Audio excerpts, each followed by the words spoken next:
Olá, 3 horas e 35 minutos. Conexão Futura está de volta ao vivo e nesse Dia Nacional de Combate ao Fumo, novos números foram divulgados pelo Instituto Nacional do Câncer. E o alerta é para o consumo de cigarros entre adolescentes e o acesso fácil que eles têm ao produto. Apesar de uma lei federal proibir a venda para menores de idade, a maioria das meninas entre 13 e 15 anos já comprou cigarro sem o menor problema. E para falar sobre como é possível parar de fumar, a gente recebe hoje aqui no estúdio o locutor Márcio Donde, que largou o cigarro há 10 meses e vai contar pra gente como é que está conseguindo vencer essa batalha. A gente sabe que não é nada fácil. E aqui no estúdio também está o pneumologista Alexandre Milagres, um craque no assunto para esclarecer as dúvidas sobre o tabagismo. E você pode e deve participar fazendo perguntas, enviando comentários. Aproveite essa oportunidade. O nosso Twitter é @Canal Futura ou o nosso telefone, se você quiser ligar, é 0 operadora 21 35 23 40 98. Muito obrigada a vocês dois, a participação aqui no Conexão Futura. Vou começar perguntando ao Márcio como é que foi a sua história, como é que começou a sua história com o cigarro? O cigarro, eu era pequenininha, minha avó fumava demais e coitada, começou a fumar na roça, né? Aquele cigarrinho de palha para espantar mosquito e tudo, mas aos 80 e tantos anos já fumava o cigarro industrializado. E aí eu começava a acender o cigarrinho para ela e daí tomei o gosto e não parei mais, né? Comecei a fumar um atrás do outro. Quanto tempo você fumou? Fumei 26 anos. Muitos cigarros por dia? Muito. Olha, eu quando parei o cigarro, quando eu comecei o tratamento pela prefeitura, eu já estava fumando em média de 30, 40 cigarros por dia. Eu respirava o cigarro, eu não conseguia conversar com você sem tossir. Eu só tossia e fumava. E o que fez você parar de fumar? Um dos grandes motivos de parar de fumar foi o amor à minha vida, o amor à minha filha, né? O amor à minha profissão, mas porque a minha voz estava envelhecendo. Mas a gente disser isso para as pessoas, o amor à vida, mas eu vício, eu faço o quê?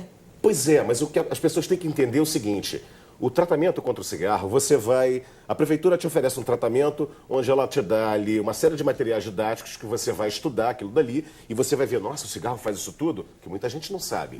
Ela te oferece o tratamento também com os adesivos, né, contra o cigarro e tal, mas o mais forte é o teu querer, é a tua vontade, é a tua força de vontade. E o cigarro é o seguinte, vai fazer 1 ano que eu parei de fumar e eu continuo com vontade de fumar, porque eu gosto muito de fumar. Eu gostava de fumar. Mas aí foi o que eu até falei para uma amiga do rapaz agora. Você tem que decidir o que é melhor para você. O que é mais importante? O amor à tua vida ou o prazer de fumar? Você perdeu o prazer de fumar, mas ganhou a vida de volta? Já tem benefício nesse ano? Nossa, muito. Eu durmo muito melhor, eu como muito melhor. A minha voz está muito melhor, está muito mais limpa. A minha voz estava envelhecida, né? Um dos grandes motivos também, eu lembro que eu fui fazer um trabalho e o diretor, depois que eu gravei, o cara perguntou, vem cá, você fuma, né? Eu falei, fuma. Ele, pois é, cara, tua voz está muito... não quero você. Assim, entendeu? Num teste que eu fiz. Então, quer dizer, chegou ao ponto de eu começar a perder trabalho, né? Então, isso aí eu comecei a prestar atenção. Falei, pô, tá na hora de eu começar a procurar um tratamento. Um amigo meu me indicou esse tratamento gratuito pela prefeitura, dado nos postos de saúde. Pelo SUS? Pelo SUS. Ele foi até lá, eu marquei com ele no dia, não fui, continuei fumando. E, resultado, até que um dia... eu me sentindo mal e tudo, minha filha pedindo para me largar o cigarro, está com 6 anos hoje. Você começou com quantos anos? Eu comecei com 13, 14, 15 anos, né? E não parei mais, Doutor Alexandre, essa é um caso bem característico, assim, começar cedo, típico. Né? Típico, o caso né? dele é típico. Começar cedo, olhando a avó, enfim, tendo um ídolo, né? Isso, porque os 2 principais motivos para a gente começar a fumar é curiosidade, primeiro, e imitação. Então, o tabagismo é uma prática que, né, de 1/3, a metade da população do planeta adulta é fumante. Então, uma criança, às vezes, não vê uma prática de uso de uma droga, de outra, mas a do tabaco ele vê. Ele está vendo. E ele fica curioso com aquilo. E ele vai crescendo com aquela ideia. Às vezes é o pai, às vezes é a mãe. No caso dele foi a avó, às vezes é o irmão mais velho. E ele vai olhando. Chega um momento, em geral, nessa fase de 12 a 13 anos, que ele resolve experimentar. E aí é que tem um grande problema, porque a nicotina, que é a droga que faz a gente ficar escravo, ela é muito forte em termos de gerar dependência. Ela é pior, se é que poderia, mas é pior, comprovadamente pior que o crack, para você ficar preso à droga. Então aí você experimenta. Experimenta, a droga é forte, a droga te prende.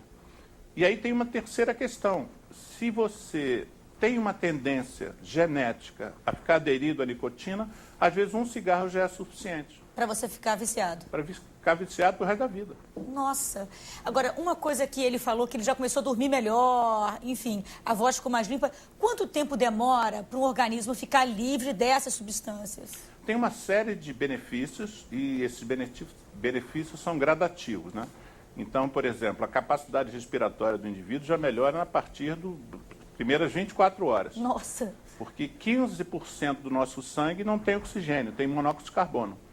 Então, quando você para de fumar, o primeiro benefício já imediato é você parar de cheirar descarga de automóvel. Primeiras 24 horas você não está mais cheirando descarga de automóvel. Então, todos os teus tecidos ganham 15% de oxigênio imediatamente. Além disso, a nicotina, por exemplo, ela fecha o vaso. Ela tem essa característica de fechar o vaso. Fechar o vaso significa o quê? Em todos os tecidos humanos vai mais sangue, menos sangue, normalmente no fumante, do que iria se ele não fumasse. Então parou de fumar, parou de ter a nicotina, pau. Também para de fechar o vaso. Esses são benefícios imediatos. A ansiedade que o indivíduo tem, normalmente, que ele aplaca muitas vezes com o cigarro, essa ansiedade muitas vezes não diminui nos primeiros dias, primeiras semanas, primeiros meses sem fumo. Ao contrário, a gente tem sempre que educar o nosso paciente que está parando de fumar, que talvez essa ansiedade aumente, porque ele usava um calmante artificial que ele se automedicava fumando. Então, a cada momento que ele tinha um estresse, a nicotina do sangue dele baixava, porque o pH do sangue é que regula a nicotina. Você fuma um cigarro a cada meia hora, porque a taxa de nicotina baixa, você repõe. Baixa, repõe. E aí vai nesse processo. Quando você entra no estresse, abaixa mais rápido. E ao abaixar mais rápido a taxa de nicotina, você tem que fumar mais. A mesma coisa que acontece com o álcool. Quando você bebe bebida alcoólica, você elimina a nicotina mais rapidamente e aí você tem que fumar mais para compensar. As pessoas acham que fumam mais porque ficaram alegres por causa da bebida. Fumam mais pura e simplesmente que a taxa baixou. Que é físico, né? E aí gera necessidade. Primeiro sintoma de abstinência da falta de nicotina é vontade de fumar. É o primeiro. Antes de todos os outros, do sono ruim, daquelas coisas do nervoso, da irritação, é a vontade de fumar. Bom, hoje teve um relatório divulgado pelo INCA, né? E 2 pontos chamaram a atenção. Na verdade, foi o acesso fácil, que as crianças, vamos dizer assim, 13, 15 anos, são adolescentes, né? Mas são crianças em comparação ao cigarro, ao acesso a esses postos de venda. E a outra coisa é a venda a varejo, né? A venda por unidade. Tanto um quanto o outro são proibidos por lei, não é isso? Uhum. O que está faltando? É fiscalização? Está faltando, como se diz, vontade política, né? Porque se você tiver vontade política, você bota mais fiscal, você reprime mais, né? Eu acho que o que está faltando é vontade política. Então, esse problema é um problema gravíssimo, porque você aumentando, por exemplo, os pontos de venda, você consegue comprar cigarro em qualquer lugar, você anda menos de 10 metros, em média, numa grande avenida, você consegue comprar cigarro. Você, para comprar heroína, é um problema sério. Você, para comprar cocaína, você tem que enfrentar a polícia, tem risco, se envolver com traficante. Para você comprar cigarro, basta andar 10 metros, 20 metros. Você sai de uma escola, a menos de 100 metros, tem lugar vendendo cigarro. Então, quanto mais fácil, quanto maior a oferta do produto, mais fácil a pessoa pode aderir ao tabaco, né? Então, essa garotada tem que tomar um cuidado muito grande, que para a indústria, quanto mais ponto de venda tiver, melhor para eles. Bom, a gente tuitou dizendo o seguinte, que a maioria das meninas de 13 e 15 anos compra cigarro, apesar da lei proibir. E aí o Arthur, ele já disse o seguinte, além das autoridades fiscalizadoras, como o Ministério Público, Secretarias Municipais e organizações sociais, o exemplo maior deveria vir de casa. É isso mesmo, né? É verdade. Você deve ter pensado nisso quando você parou por causa da sua filha, né, Márcio? É verdade, é verdade. Inclusive, uma vez, um grande profissional do rádio me disse uma vez o seguinte, o maior ensinamento que você vai dar para sua filha são os exemplos. Então, se eu continuasse fumando, é esse o exemplo que eu ia dar para ela. Com certeza. O Alexandre, 54 anos, por telefone, ele disse que já parou e voltou a fumar várias vezes. Ele conseguiu, no máximo, ficar 8 meses longe do cigarro. O que é mais fácil para uns e menos para outros? Bom, em princípio, os estudos mostram que o número de tentativas é de 5 a 7 para você vencer a dependência. A luta. Então, cada tentativa é um aprendizado. Então, ele teve vários aprendizados. Um dia você recai porque você ficou nervoso e comprou um cigarro. Estava um mês sem fumar, ficou nervoso, brigou com alguém. Pá. Outro dia você tomou uma bebida alcoólica, perdeu, achou que era só um que você ia fumar. E cada uma dessas você vai aprendendo. Então, ele não pode esmorecer, ninguém esmoreça. Tem que continuar tentando. Foi a sua primeira vez? Só para a gente dar força para quem está tentando. Foi a minha primeira vez, não. Foi a minha primeira vez, é a minha primeira vez e vai ser definitivo. E eu digo para você, foi uma fase muito ruim da minha vida. Durante esse período em que eu parei de fumar, com muita vontade de fumar, eu fui assaltado 2 vezes, eu tive 2 carros roubados, uma violência absurda. E não voltou? Uma vontade de fumar louca. Mas eu falei, se eu botar na boca, uma coisa até que a Vânia, que é a coordenadora do programa do Catete, avisou a gente. Não pode botar na boca. Se você botar na boca, eu vou dar um trago, já era. Deve ter muitas Vânias por esse Brasil afora, certamente, né? O Marcelo Fontes, de 36 anos, também nos ligou. Ele disse que você, Márcio, informou ser fumante e ele deseja saber se, na época, você notou alguma diferença nas cordas vocais por conta do fumo ou se houve alguma mudança na voz assim que você parou de fumar. Eu já vinha sentindo, até hoje, vai fazer 1 ano que eu parei de fumar, mas eu não fiz nenhum exame ainda com nenhum pneumologista, nada.